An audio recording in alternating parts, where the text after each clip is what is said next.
السلام علیکم. ہمارا 5th لیسن ہے دا پیس آف اسٹرنگ، رسی کا ٹکڑا، اور یہ لکھا ہے گائیڈی میوس پرنٹ نے لکھا ہے.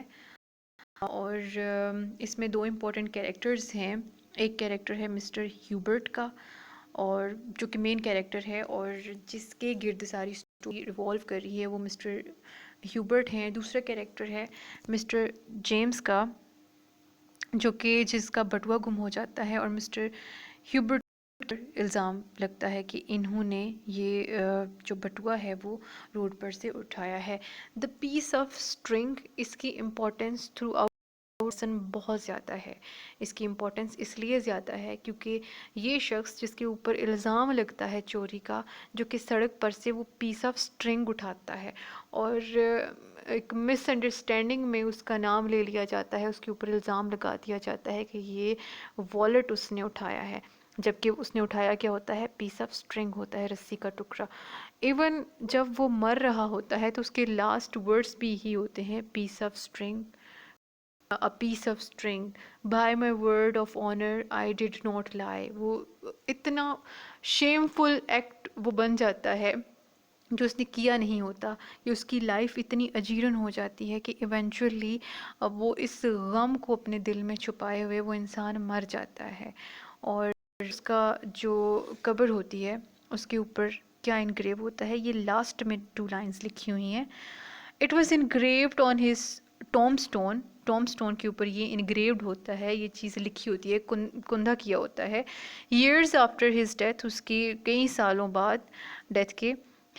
مین ہو ٹولڈ نتھنگ بٹ ٹروتھ، یہاں ایک ایسا انسان دفن ہے یا پڑا ہوا ہے ہو ٹولڈ نتھنگ، جس نے کچھ نہیں کہا بٹ ٹروتھ، لیکن اس نے صرف سچ کہا. Here lies the man who would not prove his innocence but the flood proved it. یہاں پہ ایک ایسا انسان دفن ہے جو اپنی انوسینس کو پروو نہیں کر پایا، لیکن اس کو کس نے پروو کیا؟ فلڈ نے پروو کیا.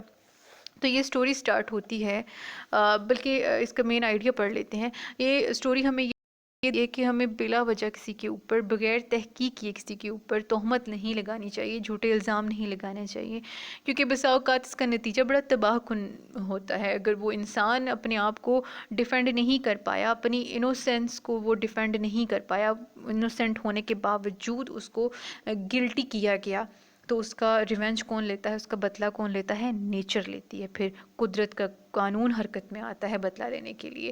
اور کیونکہ ہمیں یہ نہیں پتہ ہوتا کہ جس کے اوپر الزام لگ رہا ہے وہ کتنا سینسٹیو ہے، وہ ایک سچا انسان ہے، اور سم ٹائم سچے لوگوں کا مذاق اڑانا بڑا مہنگا پڑ جاتا ہے. تو یہاں پہ کچھ ایسا ہی ہوتا ہے.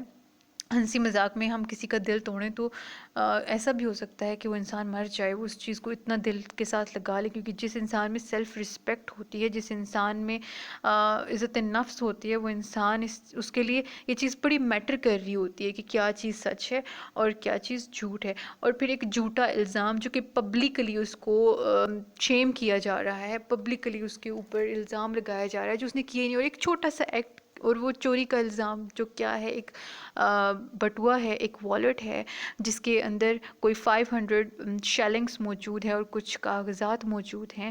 اور پھر یہ اناؤنسمنٹ کی جاتی ہے کہ جو واپس ریٹرن کرے گا اس کو 20 شیلنگز ملیں گی. سٹوری سٹارٹ ایسے ہوتی ہے کہ خرید و فروخت کا کوئی میلہ لگا ہوا ہوتا ہے، اور شام کو سارے کاروباری جو ہیں وہ کھانا کھانے کے لیے ایک بڑے سے ہال میں جمع ہوتے ہیں. وہ بھی کھانا کھا رہے ہوتے ہیں کہ ایک اعلان ہوتا ہے، ایک سیاہ رنگ کا بٹوا گم ہو گیا جس کے اندر 500 شیلنگس ہیں اور کچھ ڈاکومنٹس ہیں. اور آج صبح 9 اور 10 بجے کے درمیان وہ سڑک پر گم ہو گیا ہے. جس کسی کو ملا ہو وہ میئر کے دفتر یا اس عوامی ہال میں جس کا نگران ہے مسٹر جیمز، اس کو لوٹا دے، اور 20 شیلنگ کا انعام ملے گا اس کو. اتنے میں وہاں پولیس کا افسر آ جاتا ہے، اور مسٹر ہیوبرٹ جو کہ ان میں موجود ہوتا ہے، جو کہ ایک بوڑھا انسان ہے، ایک بڑا حساس انسان ہے، اس کو وہ پولیس آفیسر آ کے کہتا ہے کہ تم میرے ساتھ میئر کے آفس میں چلو.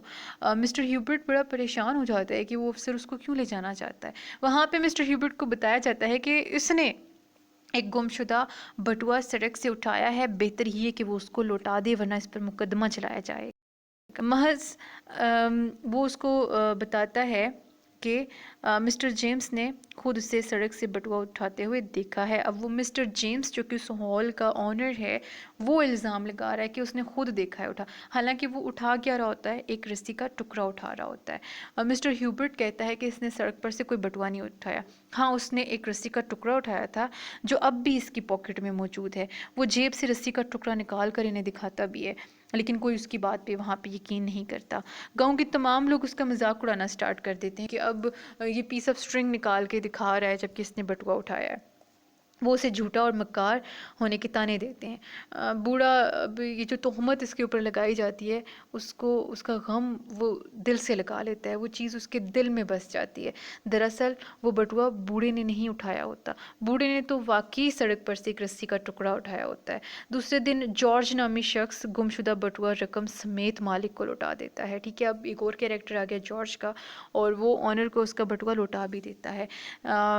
بوڑھا بے گناہ ثابت بھی ہو جاتا ہے، مگر گاؤں کے لوگ مذاق میں اسے بٹوا چور کہنا سٹارٹ کر دیتے ہیں۔ اب دیکھیں کتنی تکلیف والا ایک پروسیس ہے کہ ایک انسان کے اوپر الزام لگا کے پھر اسی کا مذاق بھی، اور لوگ میں نے دیکھا ہے، میں نے خود پرسنل، آپ لوگوں نے بھی ایکسپیرینس کیا ہوگا کہ لوگ بڑے اس چیز کو انٹرٹینمنٹ ایز اے انٹرٹینمنٹ لے رہے ہوتے ہیں، لیکن انہیں یہ نہیں پتہ ہوتا کہ سامنے والے انسان کو کتنی تکلیف ہو رہی ہوتی ہے۔ اور یہ بات اس کے حساس دل پر، وہ جو بوڑھا انسان ہوتا ہے اس کے حساس دل پر بڑی گراں گزرتی ہوتی ہے۔ پھر وہ اسی غم میں وہ بوڑھا ہو جاتا ہے، بیمار ہو جاتا ہے، وہ بوڑھا بیمار ہو جاتا ہے اور وہ بس پیرالائز ہو جاتا ہے ایک طرح سے، اور بستر سے اٹھ بھی نہیں سکتا ہے۔ اور یہی تہمت اور یہ بدنامی اور وہ لوگوں کا مذاق اور وہ طعنے، حالانکہ وہ انوسینٹ بھی ثابت ہو جاتا ہے، لیکن اس کے باوجود لوگ اس کو مذاق سے بٹوا چور کہنا سٹارٹ کر دیتے ہیں، تو وہ ساری کی جان لے لیتی ہیں۔ اس کے بعد جب وہ کچھ بھی نہیں کہتا، ایک انوسینٹ کی ڈیتھ ہو جاتی ہے، تو اس کے بعد کیا ہوتا ہے کہ اللہ کا حکم میں آتا ہے، اور یہ کہا جاتا ہے کہ اس ایریا میں ایک بڑا تباہ کن سیلاب اللہ کا عذاب بن کر اس گاؤں والوں پر ٹوٹ پڑتا ہے، تمام گاؤں تباہ ہو جاتا ہے، لیکن اس سیلاب میں ہیوبرٹ کی قبر صحیح سالم رہ جاتی ہے۔ بعد میں اس قبر کے کتبے پر یہ لفظ لکھے ہوتے ہیں کہ یہاں ایک سچا اور کھرا شخص محو آرام ہے، جو اپنی زندگی میں تو اپنی بے گناہی ثابت نہ کر سکا، لیکن سیلاب نے اس کی بے گناہی ثابت کر دی۔ جو اینڈ پہ میں نے لائنز پڑھی ہیں لکھا ہوا ہوتا ہے کہ یہاں پہ کس چیز نے اس کی بے گناہی ثابت کی، سیلاب نے۔ تو یہ تھی ہماری سٹوری، اور اس کا مورل لیسن بھی یہی ہے کہ بلا تحقیق کیے بات کو آگے نہ بڑھائیں، کسی کے اوپر الزام نہ لگائیں، اور جب تک آپ ایک چیز کو پرسنل، ایون سم ٹائم آنکھوں دیکھی بات بھی دھوکہ ہو سکتا ہے، وہ اٹھا رہا ہوتا ہے لیکن وہ بٹوا نہیں ہوتا، وہ پیس آف سٹرنگ ہوتا ہے جو وہ بعد میں دکھاتا بھی ہے، لیکن اس کی بات پہ یقین نہیں کیا جاتا۔ تو یہ اسٹوری ہوپ فلی سمجھ آئی ہوگی۔